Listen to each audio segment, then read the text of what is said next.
John Finn Finnegan is a man built on principles, on science, on ethics, on loyalty. But this week, on The Bold and the Beautiful, those principles are under siege.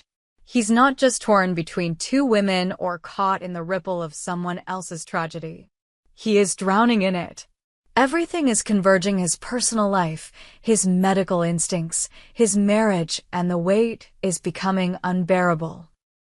Finn has never felt this kind of emotional paralysis before, but as secrets mount and pressure from every direction suffocates him, he is forced to make choices that could destroy everything he's worked so hard to protect. The chaos starts with Luna. She was supposed to be temporary, a visitor, someone passing through. But she's still here. Not just physically, but emotionally. Her presence lingers in every room, every glance, every moment of hesitation between Finn and Steffy. And it's getting worse. Luna keeps finding her way into Finn's space, his time, his attention. She insists it's innocent, that she just wants to be close to her father, that she's not trying to cause problems. But Finn knows better. He sees the flicker in her eyes when she looks at him too long. He hears the unspoken resentment in Steffy's voice whenever Luna's name comes up. And yet, instead of ending it, he makes the first crucial mistake. He starts lying. It begins small. A coffee run that takes too long. A late night at the hospital that wasn't spent in the OR. Finn meets Luna behind Steffy's back, not because he wants to be with her, but because he's trying to manage a situation he no longer controls. He doesn't want Luna to feel abandoned. He doesn't want to cause more damage. But every secret meeting, every hushed conversation, drives another wedge into his marriage. And Luna? She sees it. She senses the cracks and doesn't back away.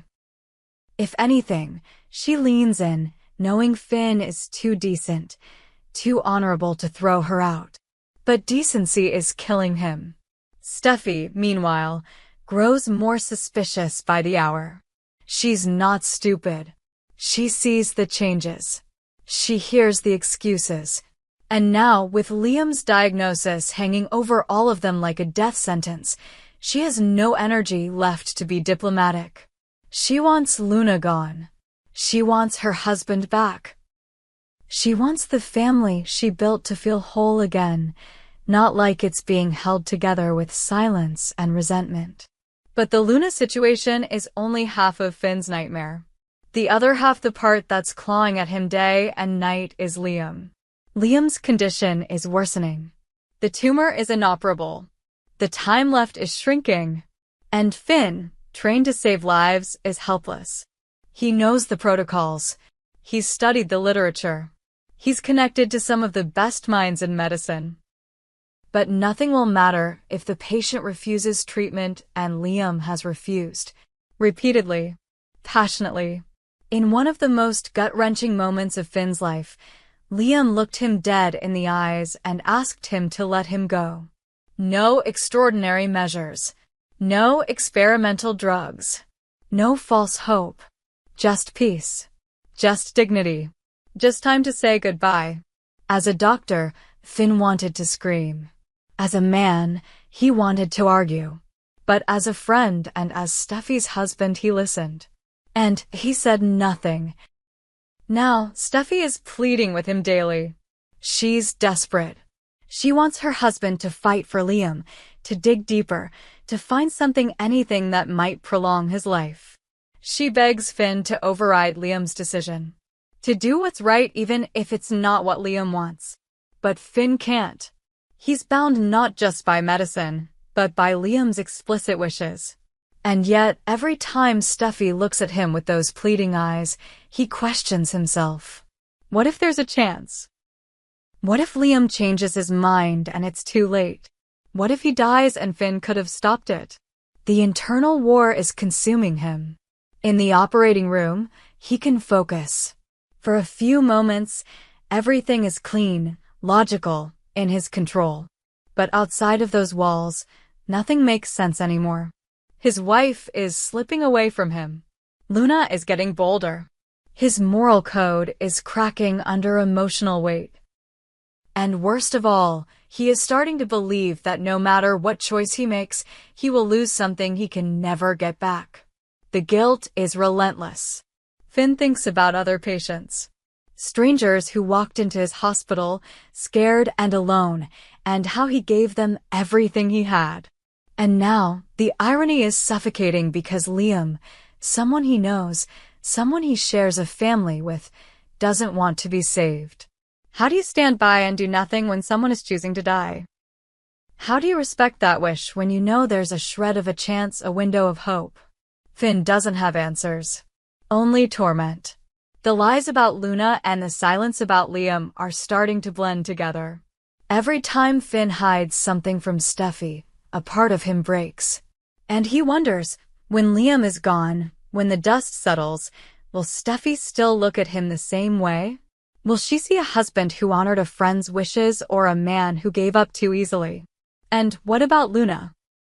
Once Liam is gone, once the family is in mourning, will she retreat quietly or will she tighten her grip even further, manipulating Finn's guilt and grief to stay close? Finn knows the answer, and it terrifies him. This is where Finn stands now, crushed between two impossible choices, isolated by secrets and haunted by the feeling that he's about to lose everything. Not just his marriage, not just Liam, but himself. And the worst part? The clock is still ticking. At Il Giardino, the sun is setting, casting long shadows over the stone patio where secrets, betrayal, and raw emotion seem to settle into the atmosphere like smoke. The day's events are already thick with tension, but it all sharpens when Luna Nozawa arrives, her heels clicking against the tile as she makes her way to the table where Sheila Carter Sharp sits, calm as ever, predatory beneath a mask of practiced maternal warmth. Sheila, never one to pass up an opportunity to insert herself into drama she has no business in, smiles as Luna approaches. It's not just a casual meeting, it's a collision of two complicated women, both driven by their obsessions and haunted by their need to be wanted. Luna's motives are clear. She's not here for pleasantries. She wants answers. Understanding. Maybe even approval from someone who knows what it's like to be pushed to the edge of everyone's patience. Luna tells Sheila she wants a relationship with her father. That no matter what anyone says, especially Steffy, she's not going to walk away from him. She's not going to disappear just to make things easier. Her voice is low, but her frustration pulses beneath the surface. She's tired of being seen as a disruption. She's tired of feeling like her presence is a burden. And Sheila, the master manipulator, sees it all. She leans in with sympathetic eyes and tells Luna they're more alike than Luna realizes. They've both been judged unfairly. They've both fought to be loved by people who didn't want them. And Luna listens, even if she knows she shouldn't. Even if she's heard what this woman is capable of. Sheila goes on, telling Luna how she's grown, how she's not a little girl anymore, how strength comes from claiming space that others try to take away. Luna nods, but there's pain in her eyes. She doesn't want to become someone like Sheila. She doesn't want to turn bitter. But it's hard not to when everyone treats you like a problem to be solved. She tells Sheila that she's tired of being dismissed, excluded, blamed.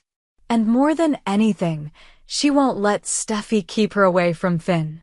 That's her father. No one can take that from her. Sheila, amused and intrigued, warns her. She tells Luna that Finn will always choose Steffy. No matter what Luna wants, no matter how deep her need runs, she's playing a losing game. Finn is a devoted husband. He won't stray, he won't bend, and he won't betray Steffy, at least not openly. But Luna isn't so sure anymore. The way he hesitates, the way he looks at her. She sees it even if no one else does. Sheila smirks. "Where are you going now?" she asks, already knowing the answer. "To see my father," Luna replies, already on her feet, already moving. She doesn't ask for permission. She never does. At the Cliff House, Finn is deep in thought, buried in paperwork and emotional wreckage. He's tried to focus all day, tried to push past the guilt, the pressure, the confusion. But nothing sticks. Not when he keeps thinking about Liam. About what's coming. About how powerless he feels. And then the door creaks open. He looks up and freezes. Luna is there, standing in the entryway with her coat still on and fire in her eyes. He's shocked. Not just because she's inside his home uninvited, but because she's chosen this moment to press forward. He tells her Steffy's not home. She says she knows. She checked. Finn's alarm bells go off. She didn't just show up. She planned this. She waited for Steffy to leave. He tells her he's busy, that this isn't a good time. She ignores it. She steps closer. She doesn't yell. She doesn't cry. But her voice shakes with urgency. Please, she says. Don't shut me out. She pleads with him not to turn his back on her. Not now. Not after everything. She tells him she needs him, that he's all she has left in this town, and she can't take any more rejection. Finn stares at her, speechless. Because this moment isn't just uncomfortable, it's dangerous. He's already lied to Steffy. Already made excuses about Luna. Already blurred lines he never should have crossed. And now, Luna's standing there in his house, emotional and determined, refusing to walk away. He should tell her to leave. He should call Steffy. But he doesn't. And that hesitation, that single moment of indecision, might cost him everything. Back at Il Giardino, the storm continues to gather. Liam, after hours of fighting through his pain and the weight of what's coming, finally sends a message to Bill. He wants to meet. Not later. Now. It's time. Whatever peace they can make, whatever words need to be said, it has to happen. And it has to happen soon. Because Liam feels his strength slipping. Every step is slower. Every breath is heavier. The tumor is progressing. And he doesn't know how many more days he has left to make things right. He stares at his phone after hitting send, his hand trembling slightly. He knows Bill will come. He knows his father won't ignore this call. But what he doesn't know, what no one knows, is what that conversation will bring. Closure? Forgiveness? Or more pain? As the episode draws toward its conclusion, the tension across Los Angeles is near breaking. Luna is pushing harder than ever, no longer subtle, no longer satisfied with being on the sidelines. Finn is caught in an emotional trap between loyalty to his wife and guilt over abandoning his daughter. Sheila watches from the shadows, her fingerprints all over this mess, amused and patient as chaos spreads. Liam is racing time, reaching out in a final attempt to heal wounds that may never close. And Bill, the father who's always held control, is about to be hit with a truth that no money or power can fix. Nothing is certain anymore. Loyalties are shifting. Hearts are breaking. And beneath it all, one question echoes louder than the rest when love and obligation collide. Who do you choose? And the clock keeps ticking.